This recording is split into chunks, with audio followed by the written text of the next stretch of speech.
الحمد لله رب العالمين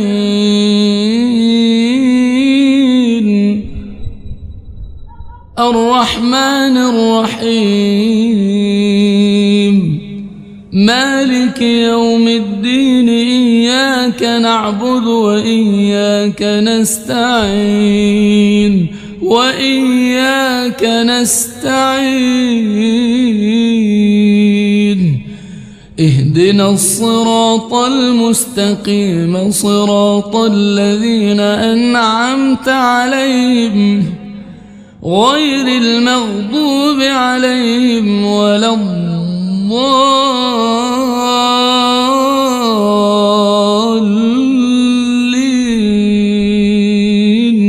آمين.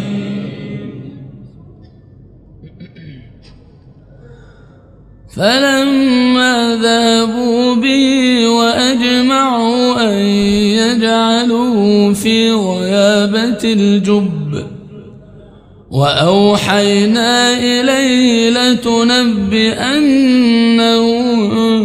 بأمرهم هذا وهم لا يشعرون وجاءوا أباهم عشاء يبكون قالوا يا أبانا إنا ذهبنا نستبق وتركنا يوسف عند متاعنا فأكله الذئب وما أنت بمؤمن لنا ولو كنا صادقين وجاءوا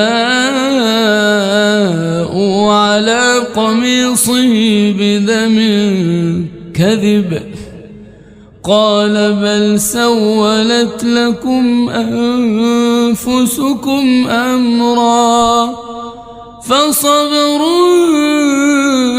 جميل بل سولت لكم أنفسكم أمرا فصبر جميل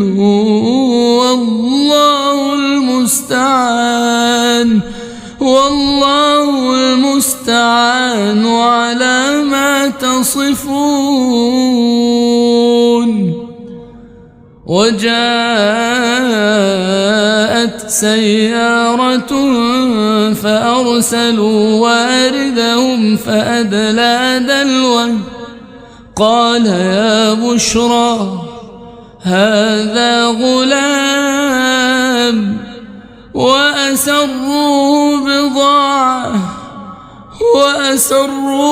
بضاعة والله عليم بما يعملون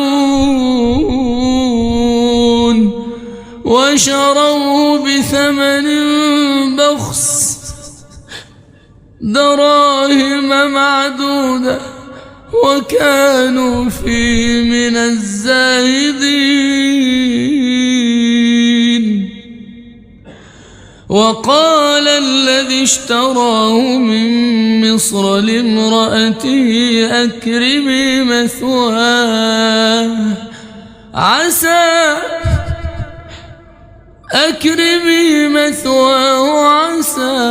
أن ينفعنا أو نتخذه ولدا وكذلك مكنا ليوسف في الأرض ولنعلمه من تأويل الأحاديث والله غالب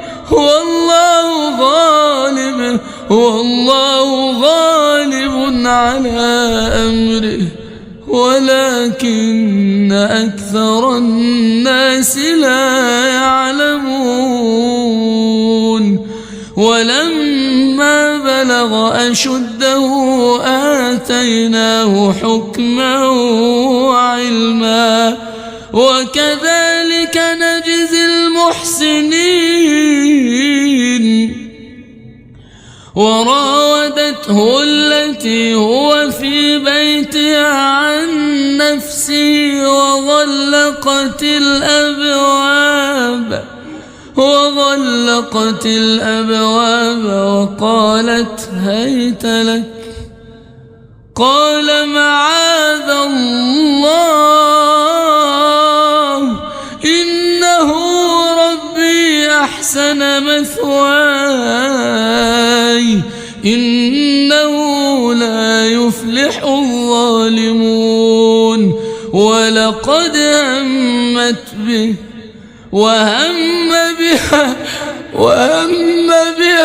لولا أن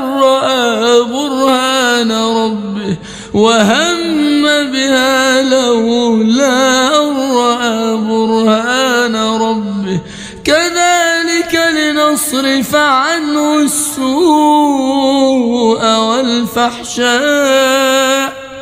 إنه من عبادنا المخلصين. واستبق الباب وقدت قميصه من دبر وألف يا سيدها لدى الباب. قالت ما جزاء من أراد بأهلك سوءا إلا أن يسجن أو عذاب أليم. قال هي راودتني عن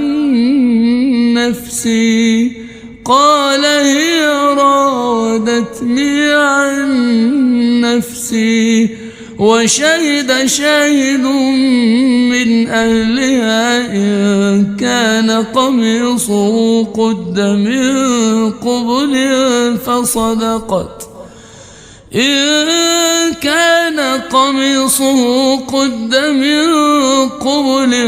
فصدقت وهو من الكاذبين. وإن كان قميصه قد من دبر فكذبت وهو من الصادقين.